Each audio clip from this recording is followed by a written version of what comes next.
Welcome to adventure classes. आज की वाले लेक्चर में हम लोग पढ़ेंगे human I and colourful world. सबसे पहले यहाँ से हम स्टार्ट करेंगे ह्यूमन आई का स्ट्रक्चर और उनके पार्ट के बारे में और हर एक पार्ट के फंक्शन के बारे में जानकारी यहाँ से हम लोग लेंगे। तो वीडियो को लास्ट तक जरूर देखें और यहाँ से वो सारे हम फंक्शन के बारे में बताएंगे किस तरह से हमारी ह्यूमन आई काम करती है। सबसे पहले हम बात करेंगे ह्यूमन आई। तो इस तरह से हमारी ह्यूमन आई होती है। इसके कौन कौन से पार्ट हैं इनको भी देखते हैं। अगर हम बात करें डायमीटर ऑफ ह्यूमन आई, तो डायमीटर जो होता है ह्यूमन आई का वो होता है 2.4 सेंटीमीटर। 2.4 सेंटीमीटर। ये जो बाहर की तरफ दिख रहा है जो पार्ट, उसको हम पढ़ते हैं कॉर्निया। कॉर्निया इस टाइप की होती है। जो बाहर की तरफ उभरा हुआ पार्ट होता है उसको हम क्या पढ़ते हैं? Cornea. Cornea is a thin transparent membrane bulging outward. मतलब जो बाहर की तरफ उभरा हुआ पार्ट होता है ट्रांसपेरेंट मेम्ब्रेन, उसको हम पढ़ते हैं क्या? कॉर्निया। उसके बाद बात करते हैं कि ज़्यादातर जो रिफ्रैक्शन होता है of light take place from cornea. मतलब जो ज़्यादातर लाइट है वो हमारी कॉर्निया के थ्रू पास करती है। जैसे ये सारी लाइट है, ये कॉर्निया के थ्रू क्या करती है? पास करती है। आइरिस, इसके अंदर का जो पार्ट है यहाँ पे जहाँ पर आईलेंस क्या होता है? होल्ड होता है, उसको हम पढ़ते हैं आइरिस। आइरिस का कलर अलग अलग होता है, जो आपको दिख रहा है ना ब्लू ब्लू कलर का, ये इसको हम पढ़ते हैं आइरिस। ठीक है। Behind the cornea there is a dark flashy screen called iris. तो कॉर्निया के पीछे जो डार्क पार्ट होता है उसको हम क्या पढ़ते हैं? आइरिस। तो आइरिस का कलर हर एक में अलग अलग हो सकता है। प्यूपल की बात करें तो ये जो आपको दिख रहा है अंदर का जो पार्ट ब्लैक वाला, उसको हम पढ़ते हैं pupil. Pupil is opening of changing diameter at the centre of the iris. Iris के डायमीटर और सेंटर को चेंज करता है कौन? प्यूपल। ठीक है, ये बीच का बिल्कुल पार्ट है। बात करते हैं फंक्शन ऑफ आइरिस क्या है। तो आइरिस का फंक्शन है जो वो रेगुलेट करेगा किसको? Amount of light entering the eye. मतलब जो आई आँख में जो भी लाइट एंटर करती है उसको रेगुलेट करता है कौन? आइरिस। और impart the colour of the eye. और क्या करता है? कलर प्रोवाइड कराता है आँख का। तो जैसे किसी भी आँख का अगर कलर आपको बताना है तो आइरिस की कलर के हिसाब से आप बताते हैं। जैसे हो गया इन ब्राइट लाइट पीपल कॉन्ट्रैक्ट। अगर माने चलो लाइट कैसी ब्राइट है तो पीपल क्या हो जाएगी? कॉन्ट्रैक्ट हो जाएगी। अगर लाइट डिम है तो पीपल क्या हो जाएगी? वाइडन हो जाएगी, कहें तो चौड़ी हो जाएगी। The tendency of the people to adjust the opening for the light is called adaptation. Adaptation का मतलब ये होता है वो कितनी लाइट को अडेप्ट कर रहा है। अगर डिम लाइट है तो अपने आप ऑटोमेटिक क्या करती है? पीपल चौड़ी हो जाती है। और अगर ब्राइट लाइट है तो पीपल छोटी हो जाती है ऑटोमेटिक। यहाँ पर देख पा रहे होंगे जो आइरिस का कलर है वो अलग अलग है। Different colour of I is because of different colour of iris. मतलब ह्यूमन बीइंग में या फिर किसी भी लिविंग बीइंग में जो आँख का कलर है वो आइरिस के कलर के हिसाब से डिसाइड होता है कि आइरिस का कलर क्या है, वही आँख का कलर होगा। बात करते हैं आई लेंस की। तो जो अब दिख रहा है ये ट्रांसपेरेंट मीडियम जो आइरिस के थ्रू होल्ड है। Eye lens is transparent double convex lens. ये कौन सा लेंस होता है? डबल कॉन्वेक्स लेंस है। ठीक है। पीछे की तरफ होती है एक स्क्रीन जिसको हम पढ़ते हैं रेटिना, जहाँ पर इमेज फॉर्म होती है। The screen on which the image is form in the I called retina. तो एक स्क्रीन है जहाँ पर इमेज का फॉर्मेशन होता है, उसको हम क्या पढ़ते हैं? Retina. It is the light sensitive screen made of light sensitive cell. The cell get activated upon illumination. तो ये लाइट सेंसिटिव सेल से मिलकर बनी होती हैं। ये कितने तरह से होती हैं? ये होती दो तरह से, अभी हम बताएंगे आगे। एक होती है कॉन शेप, एक होती है रॉड शेप। ठीक है, एक होती है कॉन शेप, एक होती है रॉड शेप। तो बताएंगे भाई ये क्या है। देखो आ गया, रेटिना में दो सेल होती हैं, एक होती है रॉड शेप, एक होती है कॉन शेप। कॉन शेप जो हमारी सेल हैं, कॉन सेल्स, वो जो है कौन वाली, responsible for the perception of colour. मतलब जो दुनिया रंगीन दिखाई पड़ती है वह कौन सेल की वजह से दिखाई पड़ती है। लेकिन वही बात करें रॉड, तो rods are responsible for adjusting our eye in different intensity of light. मतलब अलग अलग इंटेंसिटी ऑफ लाइट जब हमारी आंखों पर पड़ेगी तो क्या करेगा, वो क्लोजिंग और ओपनिंग होगी, ठीक है, प्यूपिल का, वो जो है वो रॉड सेल कंसीडर करती है, या उसके लिए कौन जिम्मेदार होगा, रॉड सेल। ऑप्टिक नर्व की बात करते हैं। Optic nerve carries electrical signal to brain. मतलब जो भी हमारे इलेक्ट्रिकल सिग्नल हैं इमेज बनने के बाद वो ब्रेन तक पहुंचेंगे। एक्वस ह्यूमर, एक्वस ह्यूमर एक ऐसा फ्लूइड है जो कॉर्निया और आइलेंस के बीच में भरा होता है। बैट्रस ह्यूमर, बैट्रस ह्यूमर एक ऐसा फ्लूइड है जो आइलेंस और रेटिना के बीच में फिल्ड होगा। Blind spot, blind spot, at a blind spot there are no light sensitive cell. एक ऐसा स्पॉट जहाँ पर किसी प्रकार की सेंसिटिव सेल नहीं पाई जाती हैं, ना रॉड सेल ना ही cone cell, due to which no vision is possible at that spot. इसकी वजह से यहाँ पर कोई भी विजन पॉसिबल नहीं है, इसलिए क्या करते हैं, इसको ब्लाइंड स्पॉट पढ़ते हैं। सिलेरी मसल क्या काम करती है। Ciliary muscle change thickness of eye lens while focusing. जब ये फोकस करते हैं किसी चीज़ को तो यहाँ पर सिलेरी मसल के द्वारा क्या होता है, आइलेंस होल्ड होता है, और जो आइलेंस होल्ड है सिलेरी मसल के द्वारा, तो ये क्या करेगा, एडजस्ट करेगा, चेंज थिकनेस ऑफ आइलेंस, आइलेंस की थिकनेस को चेंज करता है। और ये होती है मसल्स। उसके बाद आता है स्क्लेरोटिक कोट, ये कोटिंग होती है बाहर की तरफ, कोरोइड होता है, ठीक है। अब किस तरह से हम क्या करें, ड्रॉ करें ह्यूमन आई को।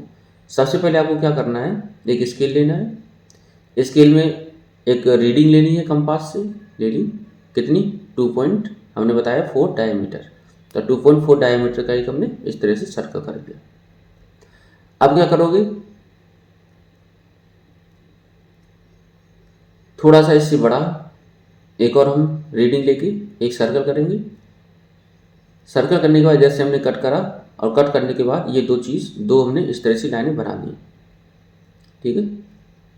यहाँ पर हमने लेंस रखा, ये सिलेरी मसल्स हो गई, ये बाहर की तरफ कॉर्निया हो गई, इसको हम डबल कर देंगे, ठीक है। डबल करने के बाद क्या होगा, ये कॉर्निया, इनको मिला दिया तो ये मसल हो गई।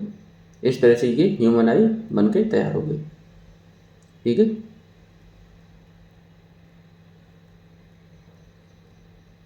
ये ब्लाइंड स्पॉट है। अब आते हैं पार्ट और उसके फंक्शन। प्यूपिल, प्यूपिल का काम क्या होता है, ये कह रहे हैं match the function of its respective part of the human being, human आई। तो ह्यूमन आई में कौन सी फंक्शन है उसको मैच कराना है प्यूपिल। तो प्यूपिल क्या करता है, रेगुलेट करता है amount of light entering the eye. तो प्यूपिल क्या करेगा, रेगुलेट करता है अमाउंट ऑफ लाइट जो भी इंटर करती है आँख में। ऑप्टिक नर्व क्या करती है, carries information of retinal image to the brain. मतलब जो भी इलेक्ट्रिक सिग्नल है उनको कहाँ तक पहुँचाना, ब्रेन तक पहुँचाना। ये किसका काम है, ऑप्टिक नर्व का। कॉर्निया का काम क्या है, ये बाहर की तरफ उभरी हुई होती है, and hence causes maximum refraction of light. ज़्यादातर रिफ्रैक्शन जो हो रहा है लाइट का वो कॉर्निया के थ्रू होता है। कौन सेल किसके लिए जिम्मेदार होती है, तो convey the colour of image to the brain. मतलब जो भी आपको कलर दिखाई पड़ते हैं वो किसकी वजह से, कौन सेल की वजह से दिखाई पड़ते हैं। आइरिस, आइरिस क्या करते हैं, impart colour to the human eye, control the amount of light that enter the eye. तो ये क्या करते हैं, ह्यूमन आई मतलब आँख का कलर जो है वो आइरिस प्रोवाइड कराता है। आइरिस के द्वारा हम कंसीडर करते हैं कि ये कौन से कलर की आँख है। आई लेंस की बात करते हैं। आई लेंस क्या होता है, convert the ray of light so that the image is formed on the retina within the eye it form a real and inverted image. तो ये क्या करता है, लाइट रे को कन्वर्ट करता है, जिसकी वजह से इमेज फॉर्म होती है कहाँ पर, रेटिना पे। Rod cell convey the degree of brightness to the brain. Rod cell किसके लिए काम होता है, ब्राइटनेस टू ब्रेन, ठीक है। पावर ऑफ अकोमोडेशन क्या है, the capacity of the lens to change its focal length as per need is called power of accommodation. मतलब किसी भी ऑब्जेक्ट को देख के और हमारी आंखें अपने आप एडजस्ट हो जाएं, उसको हम पढ़ते हैं पावर ऑफ अकोमोडेशन, ठीक है। जैसे लिखा है, far away object while seeing object at large infinite distance the lens of I become flat and it's focal length increase. तो फोकल लेंथ क्या हो जाती है, इंक्रीज हो जाती है अपने आप, ठीक है। अब ये नियर बाई ऑब्जेक्ट हो तो near by while seeing near by object the lens become more rounded and it's focal length decrease. तो यहाँ पर क्या होती है, लेंस राउंडेड टाइप का हो जाता है और फोकल लेंथ डिक्रीज हो जाती है। तो ये पावर ऑफ अकोमोडेशन का मतलब ये है कि अपने आप फोकल लेंथ एडजस्ट हो जाए, ठीक है। द मिनिमम डिस्टेंस, अच्छा, the minimum distance of an object from a normal I eight which clear visual without stress on the I is called minimum distance of distinct vision. Minimum distance of distinct vision का मतलब ये होता है कि कम से कम आँख से वह दूरी या कितनी दूरी पर कोई ऑब्जेक्ट हम रखें जिससे कोई भी ऑब्जेक्ट हमें क्लियर दिखाई पड़े। तो ये आँख है, आँख के सामने कितनी दूरी पर कोई भी ऑब्जेक्ट रखें जिससे वो क्लियर दिखाई पड़े। तो नॉर्मल आँख के लिए जो डिस्टेंस है वो होती है 25 सेंटीमीटर। कितनी होती है, 25 सेंटीमीटर। तो ये लिखा हुआ है। अगर हम बच्चों नॉर्मल आई की बात करें तो नॉर्मल आँख के लिए हमारी जो भी लाइट है इन्फिनिटी से आएगी और इन्फिनिटी से आने के बाद रेटिना पे मिलेगी, अगर हमारे कोई भी किसी भी तरह का कोई डिफेक्ट नहीं है तब। तो यहाँ पे सारी लाइट रे, ये इसको हम पढ़ते हैं आई लेंस। आई लेंस के द्वारा क्या होगा, ये कन्वर्ज होगी लाइट रे, कन्वर्ज होने के बाद एक पर्टिकुलर पॉइंट पर मिलेगा जिसको हम पढ़ेंगे रेटिना, ठीक है। तो अगर नॉर्मल आँख है तब तो इमेज कहाँ पर फॉर्म होगी, रेटिना पे फॉर्म होगी। वही अगर डिफेक्ट की बात करें, डिफेक्ट हमारे कौन कौन से हैं, तो पहला है मायोपिया जिसको हम पढ़ते हैं नियर साइटेडनेस। दूसरा डिफेक्ट होगा हाइपर मेट्रोपिया जिसको हम पढ़ेंगे फार साइटेडनेस। मायोपिया का बच्चों मतलब ये है कि अगर मान के चलो हम दूर की ऑब्जेक्ट आसानी से ना देख पाएं और पास का ऑब्जेक्ट हम आसानी से देख लें तो डिफेक्ट कौन सा होगा, मायोपिया। अगर दूर के ऑब्जेक्ट हम आसानी से देख लें, पास के ऑब्जेक्ट को हम आसानी से ना देख पाएं तो डिफेक्ट बनेगा हाइपर मेट्रोपिया। क्लियर है। सबसे पहले हम लोग बात करेंगे मायोपिया की। मायोपिया का दूसरा नाम जो है वो है नियर साइटेडनेस। तो यहाँ पर जो फार ऑब्जेक्ट होते हैं उसको हम आसानी से नहीं देख पाएंगे, फार ऑब्जेक्ट को आसानी से नहीं देख पाएंगे, नियर बाई ऑब्जेक्ट को हम आसानी से पढ़ लेंगे, ठीक है।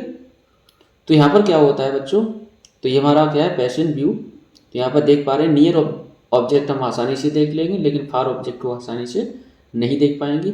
किस तरह से होता है उसकी हम जानकारी यहाँ पर लेंगे।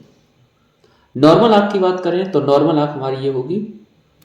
तो ये कोई हमारा ऑब्जेक्ट है, कोई भी ऑब्जेक्ट दे रखा है, इसकी इंसिडेंट रे गई और जाने के बाद इमेज हमारी कहाँ पर बनी, रेटिना पे बनी।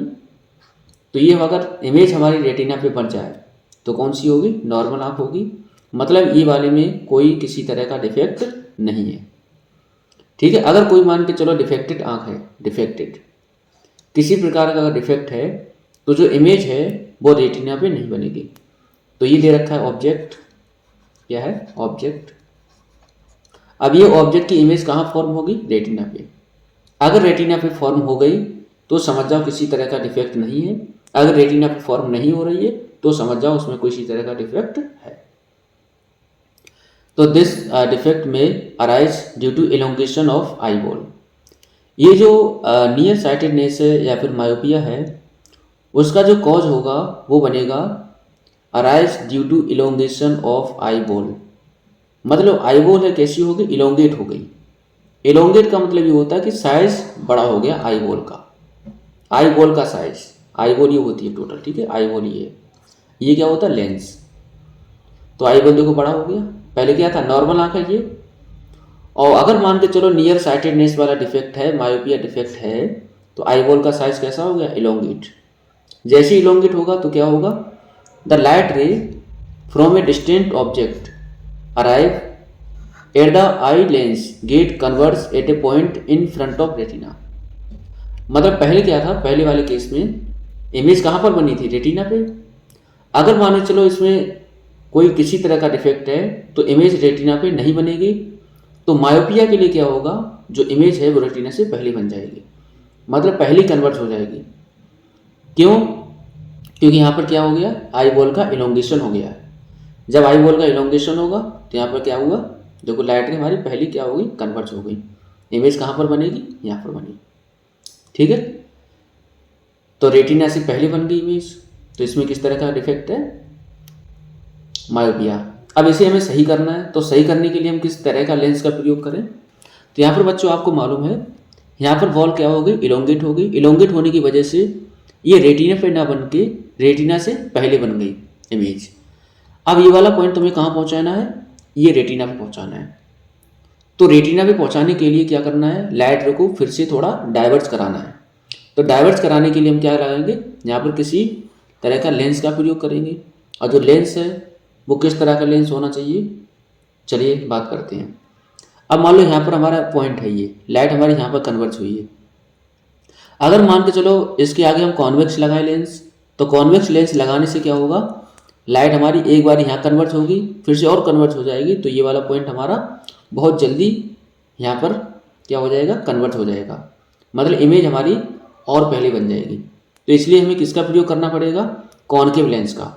कॉनकेव लेंस क्या करेगा बच्चों, लाइट रे को पहले डाइवर्ट कराएगा, उसके बाद ये आई लेंस है वो लाइट को कन्वर्ट कराएगा, उसके बाद इमेज फाइनल कहाँ बनेगी, रेटिना पे। तो करेक्शन की बात करते हैं। करेक्शन के लिए क्या करते हैं, this defect can be corrected by using a concave या diverging lens of appropriate focal length. Appropriate focal length का मतलब ये है कि कितना वो डाइवर्ट कर सकता है लाइट रे को, ठीक है। तो क्षमता के अनुसार हम उसी के अनुसार हम क्या करते हैं, लेंस का प्रयोग करेंगे, ठीक है। तो करेक्शन करने के लिए हम किसका प्रयोग करते हैं, कॉनकेव लेंस का। यहाँ पर जो नियर बाई ऑब्जेक्ट होता है उसको हम क्लियर देख लेंगे, और जो फार ऑब्जेक्ट होगा उसको हम क्लियर नहीं देख पाएंगे। तो ये हमारा क्या बनेगा, मायोपिया बनेगा, नियर साइटेडनेस। तो फार पॉइंट क्या होगा, ये है। तो फार पॉइंट को हम, फार पॉइंट हमारे लिए क्या बनेगा अब यहाँ पर, ये, ठीक है।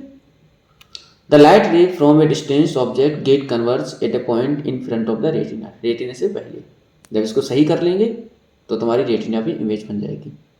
इसके जो कॉज है वो कॉज कौन सी बनेगी, elongation of eye ball, eye ball क्या कर जाए, इलोंगेट कर जाए। Excessive curvature of the cornea and eye lens, अब कर्वेचर क्या हो जाए, ज़्यादा हो जाए आई लेंस का। कर्वेचर का मतलब ये है कि फोकल लेंथ क्या हो जाए, ज़्यादा हो जाए, ठीक है। नॉर्मल मायोपिक आंख है तो रेटिना से पहले, अगर नॉर्मल आंख है तो यहाँ पर क्या है, अगर मान चलो ऑब्जेक्ट हमारा नियर बाई ऑब्जेक्ट है, तो नियर बाई ऑब्जेक्ट देखो क्लियर दिखाई दे रहा है, मतलब नियर बाई ऑब्जेक्ट की इमेज बिल्कुल क्लियर कहाँ बन रही है, रेटिना पर बन रही है। वही अगर फार ऑब्जेक्ट है तो फार ऑब्जेक्ट की इमेज रेटिना पर क्लियर नहीं बन रही है, तो ये कैसी है, अनक्लियर है, मतलब इसमें डिफेक्ट है, कौन सा, मायोपिया। करेक्टेड हम कैसे करेंगे, करेक्टेड यूजिंग ए कॉनकेव या diverging lens of appropriate focal length. तो यहाँ पर करेक्ट करने के लिए हम किसका प्रयोग करेंगे, फोकल लेंथ का प्रयोग करेंगे। फोकल लेंथ एप्रोप्रिएट पावर का, अब वो भी कौन सा लेंस, डाइवर्जिंग लेंस। तो यहाँ पर लाइट सबसे पहले क्या होंगे, डाइवर्ज करेंगी, उसके बाद एक पॉइंट पर मिलेंगी, क्लियर है। तो ये दिमाग में बसा लो, पावर जो होगी लेंस की कैसी होगी, नेगेटिव। क्यों, क्योंकि यहाँ पर हम प्रयोग कर रहे हैं कॉनकेव लेंस, तो कॉनकेव लेंस की पावर क्या होगी, नेगेटिव, ठीक है। प्रिंसिपल फोकस कहाँ बनेगा, इधर। अगले डिफेक्ट की बात करते हैं, हाइपरमेट्रोपिया, मतलब फार साइटेडनेस। फार साइटेडनेस में क्या होता है बच्चों, जो ऑब्जेक्ट होता है दूर का उसको हम देख पाते हैं और नियर बाई ऑब्जेक्ट को हम नहीं देख पाते, ठीक है। तो यहाँ पर जो नियर बाई ऑब्जेक्ट है उसे हम नहीं देख पाएंगे और पास दूर वाले ऑब्जेक्ट को हम क्लियर देख पाएंगे। नॉर्मल आँख है, अगर नॉर्मल आँख है तो उसमें क्या होगा, ऑब्जेक्ट जो है ऑब्जेक्ट की इमेज रेटिना पे क्लियर बनेगी नॉर्मल आँख के केस में। अगर मान के चलो डिफेक्टेड आँख है, डिफेक्टेड आँख, और डिफेक्टेड का मतलब अगर उस आँख में हाइपरमेट्रोपिया है, दूर के ऑब्जेक्ट को हम क्लियर देख पा रहे हैं लेकिन पास के ऑब्जेक्ट को हम क्लियर नहीं देख पा रहे हैं, वो वाले केस में क्या होगा, ये जो आई बॉल है वो कॉन्टैक्ट हो जाएगी, छोटी हो जाएगी। जब छोटी हो जाएगी तो ये ऑब्जेक्ट है, ऑब्जेक्ट का इंसिडेंटली जाने के बाद ये क्या करेगा, कन्वर्ट्स करा लाइट को, और लाइट को कन्वर्ट करने के बाद कहाँ पर बनी इमेज, यहाँ पर बनी। ठीक है, तो this defect may arise due to shortening of eye ball. यहाँ पर आई बॉल क्या हो जाती है, छोटी हो जाती है। जब आई बॉल छोटी हो गई तो क्या होगा, यहाँ पर रेटिना के बाद इमेज क्या बने, रेटिना के बाद। The light ray from a nearby object arriving at a eye lens get converge at a point behind the retina. यहाँ पर लाइट की कन्वर्ज होकर कहाँ पर मिल रही है, रेटिना के बिहाइंड, रेटिना के बाद। क्यों, क्योंकि यहाँ पर जो आई बॉल है वो कैसी हो गई, शॉर्ट हो गई। ठीक है, जब आई बॉल शॉर्ट हो जाएगी तब कहाँ मिलेगी, रेटिना के बाद। करेक्शन कैसे करेंगे, तो करेक्शन करने के लिए हम प्रयोग करते हैं किसका, मतलब ये जो पॉइंट है हमारा, पहले जो पॉइंट था ये वाला पॉइंट यहाँ पर है, ये वाले पॉइंट को हमें यहाँ पर लाना है, मतलब पहले कन्वर्ज करा देना है। तो कन्वर्ज करने के लिए हम कन्वर्जिंग लेंस का प्रयोग करेंगे, और कन्वर्जिंग लेंस होता है कौन सा, कॉन्वेक्स लेंस। कॉन्वेक्स लेंस का प्रयोग करेंगे। तो क्या है, करेक्शन करिए। तो ये हमारे पास दे रखा है कौन सा, डिफेक्टेड आँख है, हाइपरमेट्रोपिया। अगर हमने मान के चलो यहाँ पर करेक्शन करने के लिए कॉन्वेक्स लेंस का प्रयोग करा तो ये क्या है, इमेज हमारी रेटिना पर बन जाएगी। This defect can be corrected by using a convex या converging lens of appropriate focal length. कितना डिफेक्ट है उसके अनुसार हम लेंस का प्रयोग करेंगे। ठीक है, तो ये कौन सा लेंस है, कॉन्वेक्स या फिर कहें तो कन्वर्जिंग। अब क्या होगा, यहाँ पर क्या होता है, फार अवे ऑब्जेक्ट जो है वो क्लियर दिखाई पड़ता है, दूर का ऑब्जेक्ट, और नियर बाई ऑब्जेक्ट क्लियर नहीं दिखाई पड़ता है। तो नियर ऑब्जेक्ट यहाँ पर क्या है, नियर ऑब्जेक्ट, नियर पॉइंट इसके लिए क्या बनेगा, ये बनेगा। ठीक है, तो यहाँ पर क्या होगा, this light ray from a nearby object arriving at a eye lens get converge at a point behind the retina. तो यहाँ पर क्या, रेटिना के बाद बनता है। क्यों बनता है, इसके हमारे कुछ कॉज हैं, क्योंकि आई बॉल कैसी हो जाती है, फ्लैटेंड हो जाती है, कर्वेचर ऑफ कॉर्निया या फिर आई लेंस क्या हो जाता है, डिक्रीज हो जाता है। तो यहाँ पर क्या, आई बॉल डिक्रीज हो गई, कॉर्निया क्या हो गई, कर्वेचर वो कम हो गया। तो अगर हाइपरमेट्रोपिक आँख है तो ये नॉर्मल आँख के लिए। करेक्शन कैसे करेंगे, करेक्शन करने के लिए हम क्या करेंगे, ये वाले पॉइंट को हमें यहाँ पर शिफ्ट कराना है। तो यहाँ पर शिफ्ट कराने के लिए क्या करेंगे, हम यहाँ पर आगे लगा देंगे कॉन्वेक्स लेंस। तो कॉन्वेक्स लेंस लगा दिया, इसलिए हमारी इमेज कहाँ बन जाएगी, रेटिना पे बन जाएगी। तो ये ध्यान रखना, करेक्शन कैसे करेंगे, कॉन्वेक्स लेंस का प्रयोग करके। क्लियर है, पावर यहाँ पर जो होगी वो कैसी होगी, पॉजिटिव होगी। क्यों, क्योंकि कॉन्वेक्स लेंस की पावर हमेशा पॉजिटिव होती है। आगे बात करते हैं आई डिफेक्ट। एक होता है प्रेस बायोपिया, ये हमारा ओल्ड एज हाइपरमेट्रोपिया डिफेक्ट है। इसमें क्या होता है, फार अवे ऑब्जेक्ट क्लियर दिखाई पड़ता है, नियर बाई ऑब्जेक्ट अनक्लियर दिखाई पड़ता है। ओल्ड एज अगर हम 40 साल से ज़्यादा हो गए तो। मसल क्या होती है, near the lens lose their ability to change the focal length. यहाँ पर क्या होता है, जो मसल्स होती है वो कैसी हो जाती है, ढीली पड़ जाती है। ठीक है, और यहाँ इसके लिए नियर पॉइंट कितना बनता है, 25 centimetre shift farther from I. Correction करते हैं convex lens of suitable focal length. वैसे करते हैं प्रेस बायोपिया, तो प्रेस बायोपिया को सही करने के लिए हम बाईफोकल लेंस का प्रयोग करते हैं। इसमें दोनों तरह के डिफेक्ट होते हैं, बाईफोकल लेंस का प्रयोग करते हैं, इसमें दोनों तरह के डिफेक्ट होते हैं। ठीक है, हाइपरमेट्रोपिया और मायोपिया। ठीक है, some people develop a combination of myopia and presbyopia in which they are not able to see near as well as far object clear। इसको हम कैसे करेंगे, बाईफोकल लेंस का प्रयोग करेंगे। तो ये वास्तव में अगर देखें तो हमारा मायोपिया और हाइपरमेट्रोपिया दोनों जब डिफेक्ट होंगे तब जाके हमारा क्या होगा, बाईफोकल लेंस का हम प्रयोग करेंगे। नीचे वाला जो होगा वो कॉन्वेक्स होगा, ऊपर कौन सा होगा, कॉनकेव। ठीक है, upper part of the concave to correct myopia. ऊपर वाला किसको सही करेगा, मायोपिया को, और नीचे किसको सही करेगा, वो हाइपरमेट्रोपिया को। अगर मान के चलो वो नियर ऑब्जेक्ट भी कैसा हो, अनक्लियर हो, ठीक है, और फार अवे ऑब्जेक्ट भी वो भी अनक्लियर हो, तब जाके हम बाईफोकल लेंस का प्रयोग करेंगे। कौन कौन से डिफरेंस हैं इनके बीच में, डिफरेंस देख लेते हैं। मायोपिया में क्या होता है, person can see near by object clearly, लेकिन हाइपरमेट्रोपिया में क्या है, person can see far away object clearly. यहाँ पर दूर का ऑब्जेक्ट आसानी से देख पाते हैं, यहाँ पर पास का ऑब्जेक्ट आसानी से देख पाते हैं। This defect arise due to the elongation of eye ball. यहाँ पर क्या होता है, आई बॉल इलोंगेट करती है। यहाँ पर क्या होती है, this defect arising due to the flattening of eye ball. Eye ball कैसी हो जाती है, फ्लैटन हो जाती है।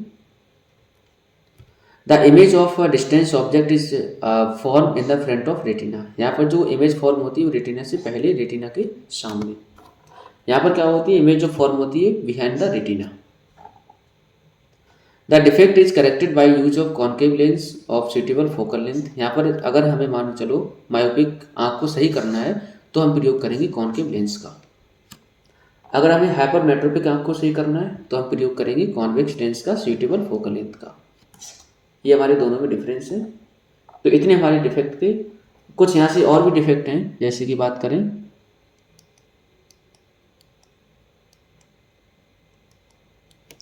जैसे मान चलो एक डिफेक्ट होता है कौन सा, कैटरेक्ट। ठीक है, कैटरेक्ट कौन सा डिफेक्ट है, कैटरेक्ट क्या होता है, जैसे मान के चलो बहुत ज़्यादा एज हो जाए, ओल्ड एज में क्या होता है, जो फ्लूइड होता है, फ्लूइड जो भरा होता है किसके बीच में, between cornea and eye lens. ठीक है, वो कैसा हो जाए, ऑपिक हो जाए। ऑपिक का मतलब ट्रांसपेरेंट ना हो, और लाइट हमारी क्या है, पास ना करें, लाइट पास नहीं करेंगे। ठीक है, और जब लाइट पास नहीं करेंगे तो क्या होगा, तो यहाँ पर रिफ्रैक्शन होगा नहीं और इमेज बनेगी नहीं। ठीक है, तो इसके लिए क्या करते हैं हम, अगर इसको हमें सही करना है करेक्शन, तो करेक्शन के लिए हम किसका प्रयोग करेंगे, सर्जरी करवाते हैं सीधा। ठीक है, तो सर्जरी कराने से क्या होगा, ये वाला डिफेक्ट सही हो जाएगा। एक डिफेक्ट और है जिसको हम पढ़ते हैं एस्टिग्मेटिज्म। एस्टिग्मेटिज्म ऐसा डिफेक्ट है जब दोनों axis, X axis and Y axis दोनों हम एक साथ ना से देख सकें, है ना, एक साथ हम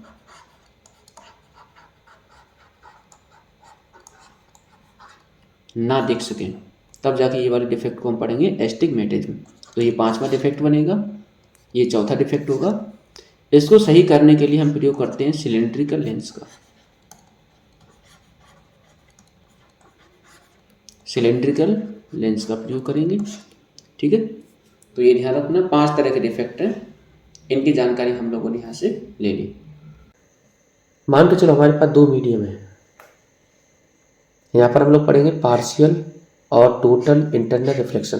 पार्शियल का मतलब जब 100% हमारा रिफ्लेक्शन ना हो इंटरनल, टोटल का मतलब 100% इंटरनल रिफ्लेक्शन हो जाए। ठीक है, तो इसके लिए आपको 2 मीडियम की जरूरत पड़ेगी। क्लियर है, एक हमारे पास मीडियम है ये, और दूसरा मीडियम है ऊपर ये। जब लाइट हमारी डेंसर से रेयर मीडियम में जाएगी तो ये वाला मीडियम हमारा बनेगा डेंसर मीडियम, और ऊपर वाला मीडियम होगा वो रेयर मीडियम।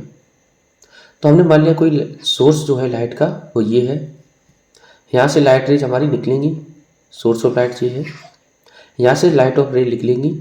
निकलने के बाद अब क्या होगा, हमें देखना है कि टोटल इंटर रिफ्लेक्शन और रिफ्रैक्शन और TIR क्रिटिकल केस।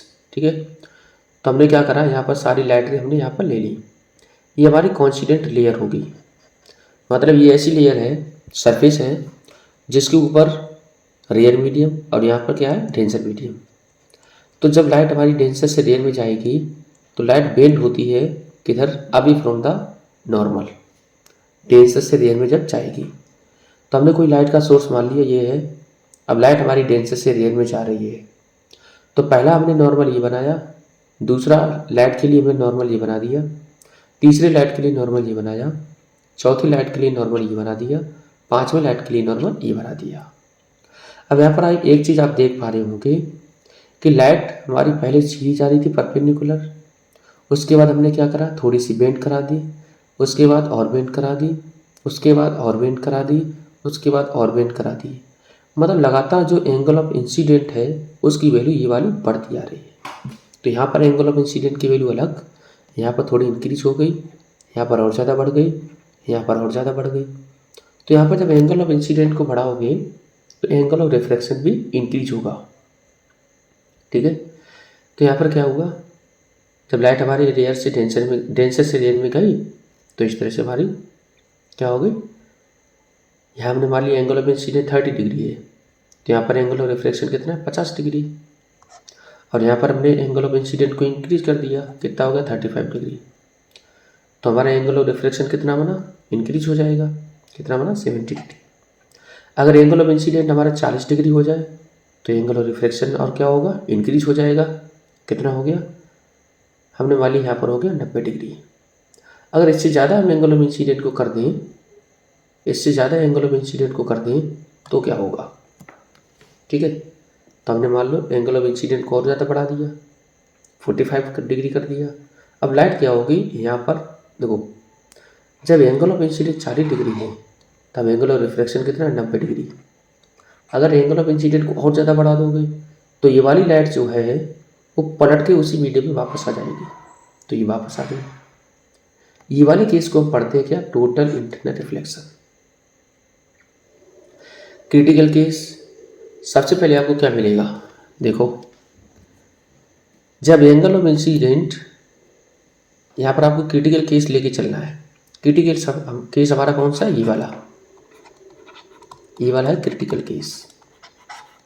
ठीक है, कैसे है, जब एंगल ऑफ रिफ्रैक्शन की वैल्यू 90 डिग्री हो जाए, एंगल ऑफ रिफ्रैक्शन की वैल्यू 90 डिग्री हो जाए, वो एंगल ऑफ इंसिडेंट को हम पढ़ते हैं क्रिटिकल एंगल। तो यहाँ पर जो क्रिटिकल एंगल है वो कितना है, 40 डिग्री। कितना है, 40 डिग्री। इससे पहले जो हो गए सारे केस वो हमारे रिफ्रैक्शन के केस है, दोनों तीनों। और इसके बाद का जो केस है वो हमारा TIR का केस है, टोटल इंटरनल रिफ्लेक्शन का। तो जब एंगल ऑफ इंसिडेंट की वैल्यू क्रिटिकल एंगल से ज़्यादा हो जाए तब जाके बनेगा TIR, और जब एंगल ऑफ इंसिडेंट की वैल्यू क्रिटिकल एंगल से कम हो जाए तब बनेगा रिफ्रैक्शन। क्लियर है, जैसे हमारा क्या होगा, हम लोगों ने क्या देखा कि अगर मान लो क्रिटिकल एंगल, ऐसा एंगल ऑफ इंसिडेंट की वैल्यू जहाँ पर एंगल ऑफ रिफ्रैक्शन हो जाए 90 डिग्री, वो वाले एंगल ऑफ इंसिडेंट को क्या पढ़ते हैं, क्रिटिकल एंगल।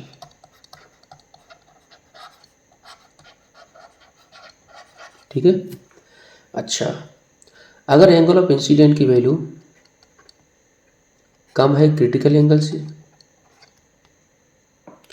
तो जाके बनेगा क्या, रिफ्रैक्शन।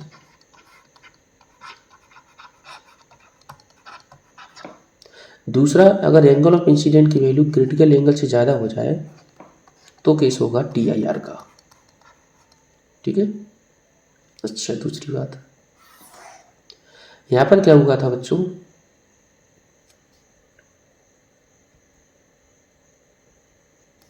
अगर हम देखें तो जैसे मान लो ये हमारा कोई डेंसर मीडियम था, ठीक है, और लाइट हमारी डेंसर से रेयर में जा रही है।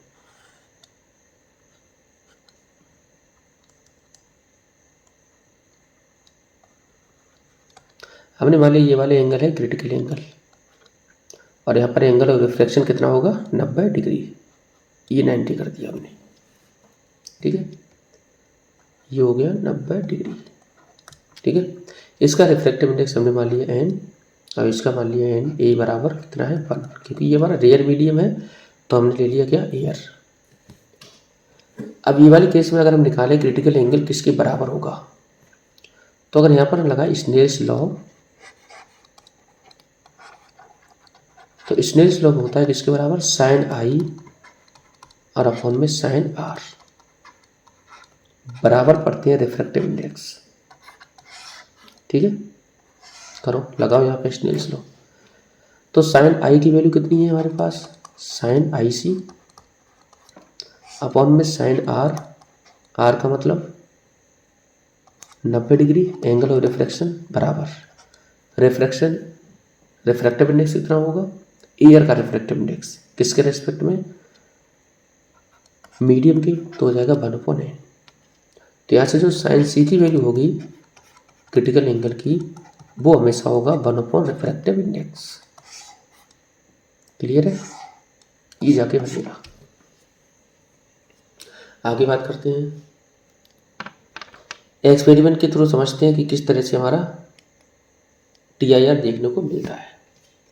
तो experiment showing total internal reflection, तो हमने क्या करा, यहाँ पर लेजर लाइट मारी, लेजर लाइट मारने के बाद देखो लगातार क्या हो रहा है, इधर गई उसके बाद इधर गई, सरफेस से टकराई या नॉर्मल बनाई, तो यहाँ पर एंगल ऑफ इंसिडेंट की वैल्यू जो है वो क्रिटिकल एंगल से ज़्यादा होगी, तब जाके क्या बना TIR। ये वाले केस में angle of incident angle of reflection के बराबर होगा। ठीक है, तो ray of light getting reflected from surface of water. अब बात करते हैं बच्चों मिराज का फॉर्मेशन।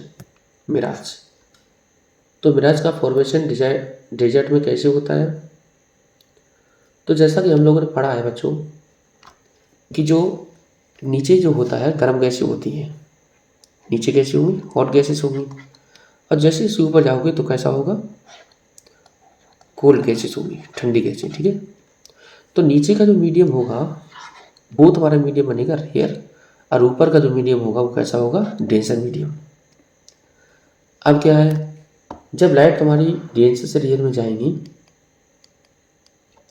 जब लाइट तुम्हारी डेंसर से रेयर में जाएंगी तो लाइट हमारी मान लो सोर्स ही है, और जब डेंसर से रेयर में जाएंगी तो किधर बेंड होंगे, अभी फ्रॉम द नॉर्मल, तो ऊपर से लाइट आई नॉर्मल से दूर बेंड हो गई। यहाँ पर हम बनाए तो लेयर हमारी जैसे जैसे ऊपर बनोगी बढ़ोगी तो अलग अलग लेयर में क्या होगा, जो रिफ्रैक्टिव इंडेक्स है वो अलग अलग होगा, डेंसिटी क्या होगी, अलग अलग होगी।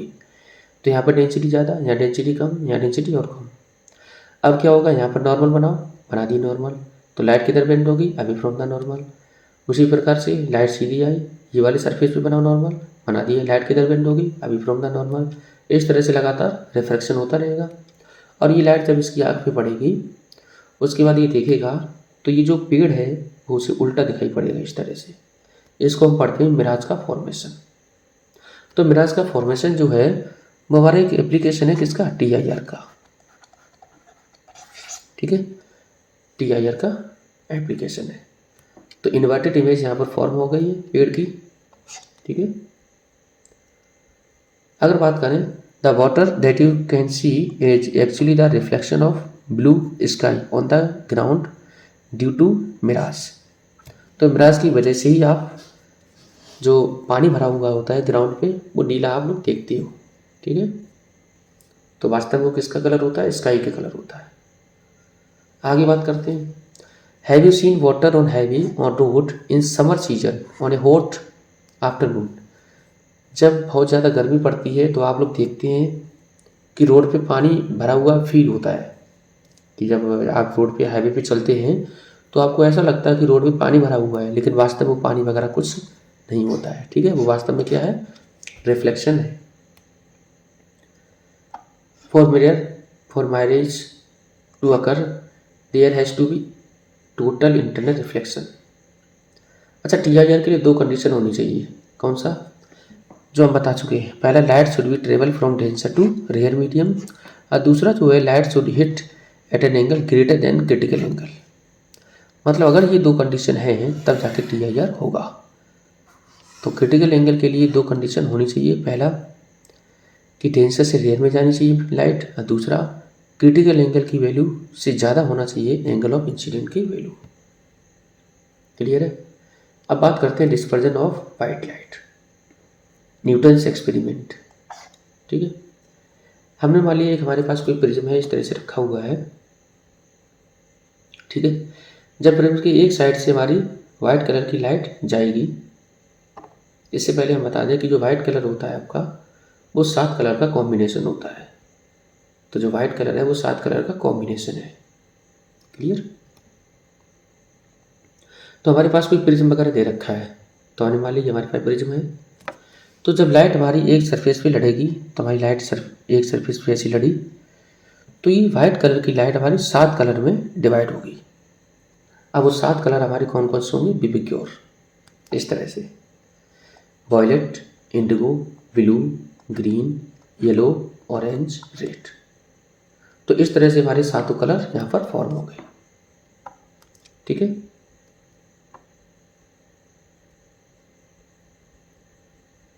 क्लियर है।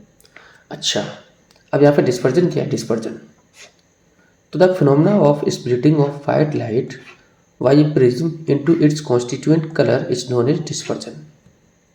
डिस्पर्जन का मतलब बच्चों ये है कि जब हमारी वाइट कलर की लाइट 7 कलर में टूट जाए, उसको हम पढ़ेंगे डिस्पर्जन ऑफ लाइट।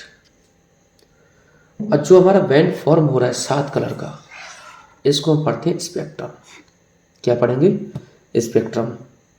तो ये 7 कलर का जो बैंड फॉर्म हो रहा है, जो दिखाई पड़ रहा है आपको, इसको हम पढ़ेंगे spectrum. The cause of dispersion of white light is change in speed of light with wavelength. अब यहाँ पर क्या होता है कि आप देख पा रहे हैं कि जो डिस्पर्जन हो रहा है वो किसकी वजह से हो रहा है। ठीक है, तो यहाँ पर बच्चों क्या होता है कि हर एक कलर का जो वेवलेंथ है, वेवलेंथ को हम पढ़ते हैं किससे? लेमडा से। वो हर एक कलर का अलग अलग होता है। सही है। तो जो स्पीड है, स्पीड हम लोग पढ़ते हैं फॉर्मूला v बराबर न्यू लेमडा। ठीक है, फ्रीक्वेंसी हमारी सेम रहेगी, तो हमारा जो स्पीड है वो डायरेक्टली प्रोपोर्शनल हो जाएगा वेवलेंथ की। तो जिस कलर की लाइट की स्पीड ज़्यादा होती है, उसकी वेवलेंथ भी ज़्यादा होगी। तो वेवलेंथ ज़्यादा होगी तो स्पीड भी ज़्यादा होगी। अब देखो, यहाँ पर आपको 2 चीज़ें दिखेंगी। एक दिखेगा angle of deviation, angle of deviation, और एक आपको दिखेगा क्या? एंगल ऑफ डेविएशन को पढ़ेंगे डेल, और एक आपको दिखेगा वेवलेंथ। ठीक है, तो जैसे मान लो ये वाइट कलर की लाइट सीधी जानी चाहिए थी, लेकिन हुआ क्या? ये 7 कलर में टूट गई। जब 7 कलर में टूटी, तो सबसे ऊपर कलर जो है वो हमारा रेड, और सबसे नीचे कौन है? वॉयलेट। तो सबसे कम डेविएट कौन करा? रेड कलर का। तो रेड कलर की वेवलेंथ, एंगल ऑफ डेविएशन क्या है? मिनिमम है। और इसके लिए जो स्पीड होगी वो क्या होगी? मैक्सिमम। तो स्पीड क्या है? मैक्सिमम। ठीक है, तभी तो ज़्यादा बेंड नहीं करा जी। ठीक है, तो यहाँ से क्या होता है कि जो एंगल ऑफ डेविएशन है, ठीक है, वो मिनिमम होता है किसके लिए? मिनिमम किसके लिए? रेड के लिए। सही है। और एंगल ऑफ डेविएशन जो मैक्सिमम होगा वो होगा किसके लिए? वॉयलेट के लिए। ठीक है, तो वॉयलेट कलर ज़्यादा बेंड कर गया। इसी तरह से जो स्पीड होगी, स्पीड v, वो मैक्सिमम किसके लिए होगी? रेड कलर के लिए। और जो स्पीड मिनिमम जो होगी वो किसके लिए होगी? वॉयलेट के लिए। ठीक है, मतलब यहाँ से कह सकते हो कि वेवलेंथ भी क्या होगी? ज़्यादा, क्योंकि जो हम वेलोसिटी पढ़ते हैं वो डायरेक्टली प्रोपोर्शनल किसके होगा? वेवलेंथ के। तो जिसकी स्पीड ज़्यादा उसकी वेवलेंथ भी ज़्यादा। तो जब नीचे से ऊपर जाओगे, नीचे से ऊपर, तो वेवलेंथ इंक्रीज करेगी। ठीक है, जब ऊपर से नीचे जाओगे तो एंगल ऑफ डेविएशन इंक्रीज करेगा। तो अगर आपसे पूछ लिया जाए सबसे ज़्यादा एंगल ऑफ डेविएशन किसके लिए, तो वॉयलेट कलर के लिए। सबसे कम एंगल ऑफ डेविएशन किसके लिए, तो रेड कलर के लिए। सबसे ज़्यादा लाइट की स्पीड कौन किस कलर की, रेड कलर की। सबसे कम किसके लिए, वॉयलेट कलर के लिए। तो जिसका जितना लाइट की स्पीड कम उसके लिए एंगल ऑफ डेविएशन ज़्यादा। तो आप लोगों ने देखा है कि जो एंगल ऑफ डेविएशन है वो इन्वर्सली है वेवलेंथ की, ठीक है। मतलब जिसके लिए वेवलेंथ ज़्यादा होगी उसके लिए एंगल ऑफ डेविएशन कम होगा। तो वेवलेंथ ज़्यादा किसके लिए है, रेड के लिए। तो इसके लिए वेव एंगल ऑफ डेविएशन क्या है, कम। क्लियर है। तो एंगल ऑफ डेविएशन मैक्सिमम किसके लिए, वॉयलेट के लिए। और इसके लिए जो वेवलेंथ है वो क्या है, कम। आगे बात करते हैं रिकॉम्बिनेशन ऑफ वाइट लाइट। तो अभी आप लोगों ने देखा कि हमारा जो सिंगल वाइट कलर की लाइट है वो 7 कलर में टूट गई, ठीक है, 7 कलर में टूट गई। अब क्या करना है, इसको हमें रिकॉम्बाइन करना है। तो ये हमारे 7 कलर थे, सबसे ऊपर था कौन सा, रेड, और नीचे था वॉयलेट। क्लियर। अब क्या करेंगे, इसके बगल में दूसरा एक इन्वर्टेड प्रिज्म रखेंगे। ये कैसा है, इन्वर्टेड प्रिज्म हम रख दिए, ठीक है। अब क्या होगा, तो ये हमारे क्या होंगे, फिर से रिफ्लेक्ट करने के बाद एक सिंगल कलर की लाइट देंगे, वो भी कैसी होगी, वाइट। तो अगर आपको ये 7 कलर फिर से रिकम्बाइन कराने हो तो ये वाली प्रिज्म के बगल में आप दूसरा एक इन्वर्टेड प्रिज्म रख दो, तो फिर से वो कलर क्या हो जाएंगे, रिकम्बाइन करके एक वाइट कलर की लाइट दे देंगे। Glass can be consider as a combination of 2 inverted prism. गिलास भी इसी तरह से हमारा काम करेगा, ठीक है। गिलास जो है वो हमारा कंसीडर करा जाता है as a combination of 2 inverted prism. जब एक लाइट हमारी ऊपर से निकलेगी तो 7 कलर में टूटेगी, फिर नीचे वाली सरफेस से निकलेगी तो यहाँ पे फिर से कंबाइन हो जाएगी। There is no dispersion in glass slab. इसलिए क्या होता है, ग्लास स्लैब से कोई डिस्पर्जन नहीं होता है लाइट का। जैसी लाइट आई यहाँ पर क्या नॉर्मल बनाई, लाइट इधर गई, यहाँ नॉर्मल बनाई, इधर चली गई। डिस्पर्जन देखने को नहीं मिलता है, ठीक है, कहाँ, ग्लास स्लैब में। अब यहाँ पर बात आती है रेनबो का फॉर्मेशन। तो रेनबो का फॉर्मेशन कब होता है, the rainbow is an arc of 7 colour visual in the sky. तो पहले रेनबो है क्या, रेनबो एक आर्क है 7 कलर का, जो कहाँ दिखाई पड़ता है, स्काई में, which is produce by the dispersion of sun's light by rain drop in the atmosphere. जो किसकी वजह से फॉर्म होता है, डिस्पर्जन ऑफ सन्स लाइट। मतलब जो भी वाइट कलर की लाइट होगी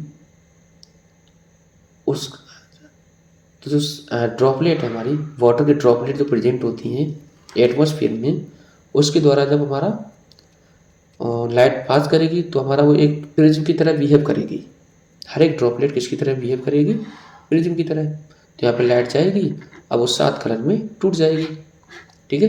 तो इस तरह से क्या होता है, डिस्पर्जन होगा और TIR भी होता है, ठीक है। तो यहाँ पे जैसे मान के चलो रेनबो का फॉर्मेशन, तो ये हमारा सनलाइट है, पहले बारिश हुई, बारिश बंद हो गई, तो ये सूरज निकला, ये रेन ड्रॉप है, ठीक है। छोटी सी रेन ड्रॉप जो है हमारी काम करेगी एज ए स्मॉल प्रिज्म।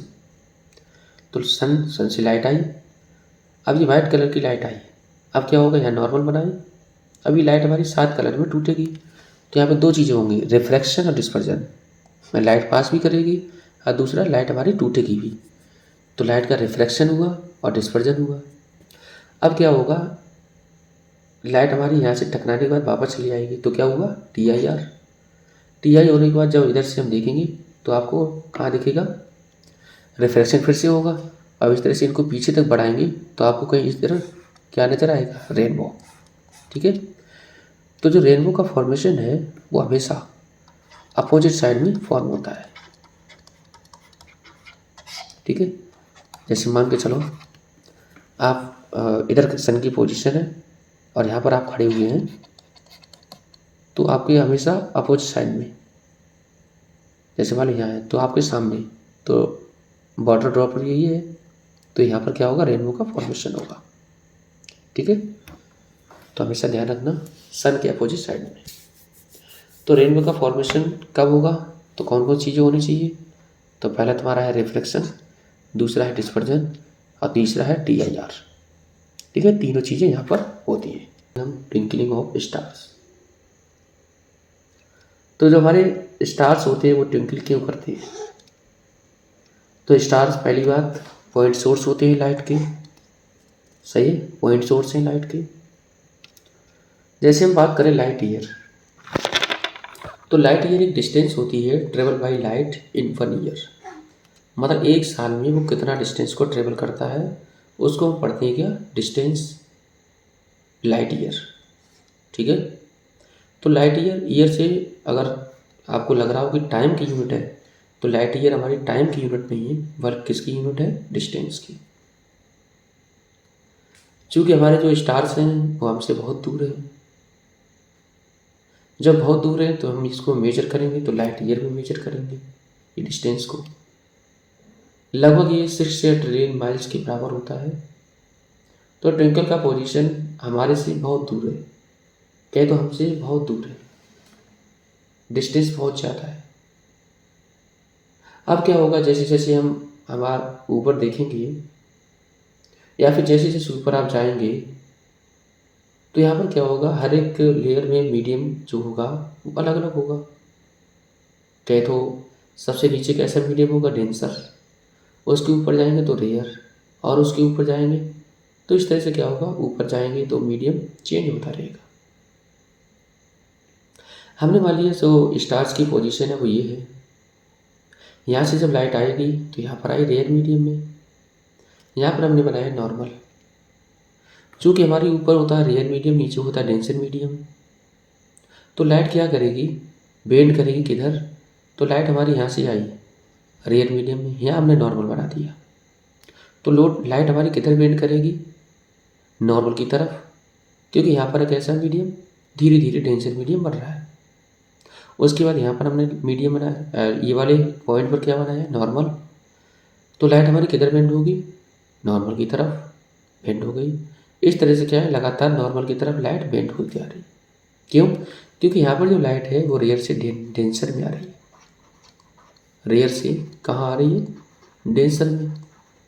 तो जब भी लाइट रेयर से डेंसर में आएगी किधर बेंड होगी, नॉर्मल की तरफ, टूवर्ड नॉर्मल।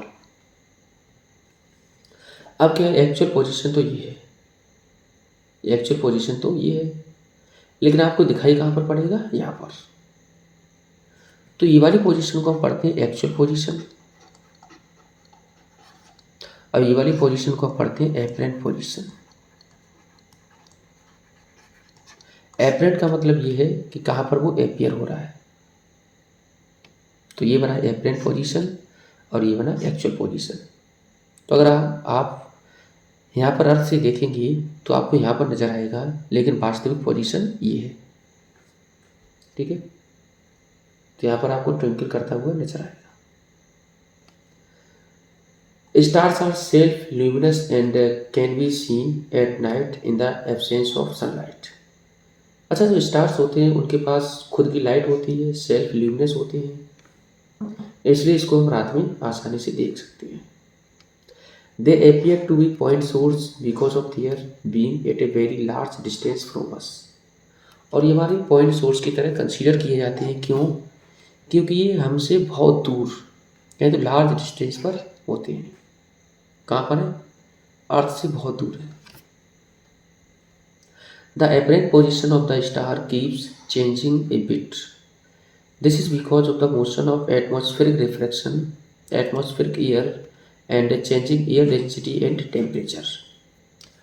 तो यहाँ पर क्या होगा, ये किसकी वजह से हो रहा है, तो motion of air, atmospheric air, changing in air density और टेम्परेचर।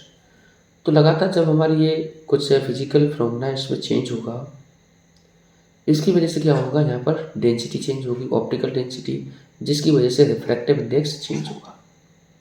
तो रिफ्रैक्टिव इंडेक्स चेंज होने की वजह से यहाँ पर क्या होता है, मीडियम की डेंसिटी चेंज होती है, इसकी वजह से ये हमें दिखाई पड़ता है।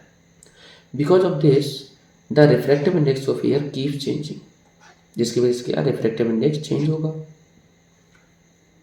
Because of this change the position and brightness of star keep changing continuously and the star appear to be twinkling. और क्या होगा जब लगातार वहाँ पर चेंज होगा, फिजिकल चेंज, कहीं तो टेम्परेचर चेंज होगा, डेंसिटी चेंज होगी, ठीक है, तो वहाँ पर आसानी से क्या होगा, वो अपने आप क्या होगा, मोशन की वजह से या रिफ्रैक्टिव इंडेक्स चेंज होने की वजह से लगातार वो ट्विंकल करता हुआ नजर आएगा। ठीक है भाई, प्लानिट डू नॉट ट्विंकल। अच्छा, ट्विंकल हमारे क्यों नहीं करते प्लानिट? तो the layer which is closest to the earth is denser. पहली बार जो अर्थ के पास की लेयर होती है वो हमारी डेंसर होती है, ये सबको मालूम, पहले बता चुके हैं। और जैसे जैसे दूर जाओगे तो वह कैसा मीडियम होगा, रेयर। अच्छा, planet is the near to the earth compare to star. अगर हम स्टार से कंपेयर कराएं तो प्लैनेट क्या होते हैं, बहुत नज़दीक होती है, हमसे पास होते हैं। और स्टार्स क्या होते हैं, बहुत दूर होते हैं। तो प्लैनेट हमारे पास है क्या है, so planet can be consider as collection of large number of point source. तो यहाँ पर जो प्लैनेट है वो उसका साइज क्या होता है, लार्ज होता है। कह सकते हैं बहुत सारे पॉइंट सोर्स का कॉम्बिनेशन होता है, कलेक्शन है कौन, प्लैनेट। ठीक है, तो इसलिए इसलिए क्या होते हैं, वो ट्विंकल करती हुई नजर नहीं आती हैं। और दूसरी बात कि वो अर्थ के नज़दीक होते हैं। ठीक है, अच्छा, planet are much closer to us compare to star. ये ज़्यादा क्लोज होते हैं स्टार के कंपेयर में। They therefore do not appear as point source but appear as collection of point. तो ये पॉइंट सोर्स की तरह कंसीडर नहीं किए जाते हैं, but collection of point source का। ठीक है, because of change in atmosphere reflective index the position as well as the brightness of individual point source change.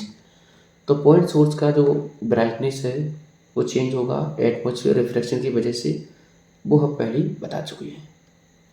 The average position and total average brightness remain unchange in planet do not twinkle. और यहाँ पर क्या होता है, जो average अगर निकालें हम, वो हमारा क्या होगा, एवरेज पोजीशन और एवरेज ब्राइटनेस वो चेंज नहीं होती है, जिसकी वजह से क्या है, कि ना तो ट्विंकल करेंगे और ना ही अपनी पोजीशन को चेंज करेंगे। क्लियर है। अब बात करते हैं advance sunrise. The sun appear to rise 2 minute earlier. Sun appear to rise 2 minutes earlier. ऐसा क्यों? ये हमारा क्या होता है, हॉरिजन। ये मान लो अर्थ है, अर्थ पे आप खड़े हैं, ये हमने बना दी हॉरिजन। और ये क्या है, राइजिंग सन, सन निकला। ठीक है, और आप अर्थ पे खड़े हुए हैं, तो अर्थ की जो टच करने वाली लाइन होती है उसको पढ़ते हैं हॉरिजन। ठीक है, अब क्या हुआ, यहाँ पर हमारा सन निकला। ठीक है, और लिखा advance sunrise, the sun appear to rise 2 minute earlier, 2 minute पहले। ठीक है, तो यहाँ पर सन की राइजिंग पोजिशन ये है। यहाँ पर क्या होगा, लाइट जब हमारी लाइट जाएगी इधर से, तो लगातार यहाँ पर क्या है, आपको बेंडिंग दिखेगा, बेंडिंग। तो यहाँ पर हमने नॉर्मल बनाया, लाइट बेंड हो गई, यहाँ नॉर्मल बनाया, लाइट बेंड हो गई, यहाँ नॉर्मल बनाया, लाइट बेंड हो गई। तो लगातार यहाँ पर लाइट जो है वो रेयर से डेंसर में जा रही है, रेयर से डेंसर में। तो जब रेयर से डेंसर में जाएगी तो आपको क्या दिखेगा, एपरेंट पोजीशन सन की यहाँ पर दिखेगी। वास्तव में है कहाँ, हॉरिजन के नीचे, लेकिन दिखेगी कहाँ, हॉरिजन के ऊपर। ठीक है, इसी तरह से sunset delay, the sun appear to set 2 minute late. 2 minute late क्यों दिखता है, ये अर्थ है, यहाँ पर आप खड़े हैं, ये हॉरिजन है। सेटिंग सन, सनसेट होगा, तो यहाँ से जब देखोगे एपरेंट सन, सेटिंग सन तो ये है, तो लगातार क्या है, यहाँ पर रिफ्लेक्शन की वजह से आपको यहाँ पर दिखेगा। ठीक है, तो यहाँ पर कुछ नहीं, वो एटमॉस्फेयर रिफ्लेक्शन की वजह से ही ये सब चीज़ें होती हैं। बात करते हैं स्कैटरिंग ऑफ लाइट, बहुत इंपॉर्टेंट टॉपिक है। स्कैटरिंग ऑफ लाइट का मतलब क्या होता है, जैसे मान लो हमारा पैरेलल बीम ऑफ लाइट आ जाए यहाँ से, ठीक है। तो यहाँ से लाइट हमारी पड़ी, यहाँ पर एंगल ऑफ इंसिडेंट हमने क्या माने, सबको बराबर मान लिए, तो यहाँ पर एंगल ऑफ रिफ्लेक्शन भी क्या होंगे, बराबर होंगे। इसको हम पढ़ते हैं रेगुलर रिफ्लेक्शन। क्या पढ़ेंगे, रेगुलर रिफ्लेक्शन। ई वाले केस में ये सरफेस जो होगी वो कैसी होगी, स्मूथ होगी, ठीक है। अब बात करें इरेगुलर रिफ्लेक्शन की, तो यहाँ पर क्या होगा, लाइट हमारी आ तो एक तरह से रही है, एंगल ऑफ इंसिडेंट तो सबके बराबर नहीं है। क्यों नहीं है, क्योंकि यहाँ पर नॉर्मल सबके चेंज हो रहे हैं, ठीक है। लेकिन आई बराबर आर क्यों होगा, लेकिन R1 बराबर R2 बराबर R3 के नहीं होगा। तो यहाँ पर एंगल ऑफ इंसिडेंट अलग अलग है और एंगल ऑफ रिफ्लेक्शन भी अलग अलग होंगे, लेकिन आई बराबर आर क्यों होगा, क्योंकि लॉ ऑफ रिफ्लेक्शन को फॉलो करेगा, ठीक है। ये जो सरफेस होती है वो होती है रफ, ठीक। अच्छा, अब क्या है, तो इरेगुलर रिफ्लेक्शन में क्या होगा, हमारे पास इरेगुलर सरफेस है, तो लाइट इधर आई, रिफ्लेक्ट होकर इधर चली गई। लाइट मतलब रैंडमली अलग अलग डायरेक्शन में वो क्या कर रही है, जा रही है। Scattering is the process of absorption and then re emission of light energy. Scattering का मतलब ये है कि लाइट को पहले एब्जॉर्ब कर ले, उसके बाद री एमिशन कर दे लाइट एनर्जी को, पहले वो पढ़े उसके बाद रिफ्लेक्ट कर दे, ठीक है। उसको पढ़ते हैं स्कैटरिंग ऑफ लाइट। तो फैक्टर हमारे कौन कौन से हैं जिसके ऊपर स्कैटरिंग ऑफ लाइट डिपेंड करता है। पहला तो हमारा होगा वेवलेंथ, ठीक है, वेवलेंथ। तो जैसा कि हम लोगों ने बताया पढ़ा था, सबसे ज़्यादा वेवलेंथ होता है रेड कलर का और सबसे कम वेवलेंथ होता है वॉयलेट का। वेवलेंथ की रेंज की बात करें तो 4000 एंगस्ट्रॉम से 8000 एंगस्ट्रॉम तक वेरी करती है विजुअल रेंज के लिए। ये हमारी कौन सी रेंज है, visual, violet, indigo, blue, green, yellow, orange, red, VIBGYOR, ठीक है। और डिपेंड करेगा किसके ऊपर, size of particle, smaller particle है और एक बिग पार्टिकल है और एक वेरी बिग पार्टिकल है, ठीक है, इनके ऊपर डिपेंड करेगा। तो आप देख रहे होंगे अगर छोटा सा पार्टिकल है तो कैसे स्कैटर करेगा। तो स्कैटरिंग ऑफ लाइट जो है वो डिपेंड करेगा वेवलेंथ और साइज ऑफ पार्टिकल। अगर पार्टिकल छोटा है तो स्कैटरिंग ज़्यादा होगी, और अगर मान के चलो वेवलेंथ ज़्यादा है तो भी स्कैटरिंग ज़्यादा होगी, ठीक है। Different colour of sky, sky का हमें अलग अलग कलर क्यों दिखाई पड़ता है, तो रेड ट्रेवल लीस्ट डिस्टेंस। अगर मान के चलो आप यहाँ पर अर्थ पे खड़े हैं और ऊपर देखेंगे तो क्या है, लाइट सबसे कम डिस्टेंस को ट्रेवल करेगा और क्या होगा, सबसे कम स्कैटरिंग होगी। तो जैसा कि हमने बताया इधर कि जो स्कैटरिंग है, स्कैटरिंग ऑफ लाइट है, वो डायरेक्टली प्रोपोर्शनल होता है किसकी, वेवलेंथ की, ठीक है। अगर कम डिस्टेंस को ट्रेवल करे तो स्कैटरिंग कम होगी। तो यहाँ पर क्या है, लाइट कम डिस्टेंस को ट्रेवल कर रहा है तो कम स्कैटरिंग हो रही है, ठीक है। अब यहाँ पर क्या है, रे ऑफ लाइट आई ज़्यादा डिस्टेंस को ट्रेवल करे तो ज़्यादा स्कैटरिंग होगी, सही है। तो आपको बादल जो है वो अलग अलग कलर में नज़र आएगा। तो यहाँ पर खड़े ray of longest path, longest ज़्यादा डिस्टेंस को ट्रेवल करा, ज़्यादा डिस्टेंस को ट्रेवल करेगा तो ये अलग अलग कलर में टूट जाएगा। तो red and orange colour get scatter least. तो यहाँ पर सबसे कम कौन स्कैटर होगा, रेड और ऑरेंज, रेड और ऑरेंज, ठीक है। Different colour of sky, colour of sky in space. तो स्पेस में कैसा होता है, कोई एटमॉस्फेयर नहीं होता है, इसलिए कैसे दिखाई पड़ता है, ब्लैक, नो स्कैटरिंग, इसकी वजह से कोई कलर नहीं, इसके लिए कैसे दिखाई पड़ता है, ब्लैक, ठीक है। तो अगर कोई एटमॉस्फेयर नहीं होगा तो वहाँ पर कैसा होगा, ब्लैक होगा, किसी तरह का कोई भी स्कैटरिंग नहीं होगा क्योंकि वहाँ पर कोई एटमॉस्फेयर नहीं है। न्यूमेरिकल्स, जो हमारे ह्यूमन आई, जो भी हम लोगों ने पढ़ा ह्यूमन आई, उसके ऊपर बेस्ड होगी। जैसे मान लो डिफेक्ट होते थे कौन कौन से, मायोपिया, हाइपरमेट्रोपिया, ठीक, उनके बेसिस पे कुछ न्यूमेरिकल हैं, किस तरह से पावर को फाइंड करें। चलिए पहला क्वेश्चन ये कह रहा है the far point of a myopic person is 80 centimetre in front of the eye. मतलब कोई पर्सन कैसा है, मायोपिक पर्सन है, उसकी आंख में कौन सा डिफेक्ट है, मायोपिया। मतलब वो पास का ऑब्जेक्ट देख पा रहा है लेकिन दूर का ऑब्जेक्ट को नहीं देख पा रहा है। What is the nature and power of the lens, आपको फाइंड करना है नेचर कौन सा होगा और पावर कितना होगा लेंस का required to correct the defect. ये वाले डिफेक्ट को सही करने के लिए कितनी पावर की आपको आवश्यकता पड़ेगी और नेचर क्या होगा। तो चलिए आपको कोई ह्यूमन आई दे रखी है, ठीक है। अब 80 सेंटीमीटर की दूरी पर कोई ऑब्जेक्ट रखा हुआ है और दूर के ऑब्जेक्ट को देख नहीं पा रहा है, तो इमेज हमारी कहाँ बनेगी, रेटिना से पहले, क्योंकि एक ऐसा डिफेक्ट है मायोपिक, ठीक है। इसके लिए हम यू की वैल्यू कितनी रहते हैं, इन्फिनिटी। अब फोकल लेंथ आपको फाइंड करनी है। चलिए आपको दे रखा है यू की वैल्यू हम कितनी लेंगे, इन्फिनिटी। वी की वैल्यू आपको दे रखी है 80 सेंटीमीटर, माइनस कर लेंगे 80 सेंटीमीटर क्योंकि ये लेंस है और लेंस के लेफ्ट साइड की तरफ ऑब्जेक्ट रखा है 80 सेंटीमीटर की दूरी पर। आपको फाइंड करना है नेचर एंड पावर। फार्मूला प्रयोग करेंगे, lens formula 1/f equals to 1/b minus 1/u। Power का फार्मूला होगा 1/फोकल लेंथ। अब फोकल लेंथ हो गई मीटर में, तो यहाँ से क्या होगा, जब इसको सॉल्व करेंगे तो 1/v, v की वैल्यू कितनी है -80 माइनस 1/इन्फिनिटी, u की वैल्यू कितनी है इनफाइनाइट, बराबर हो जाएगा किसके 1/फोकल लेंथ।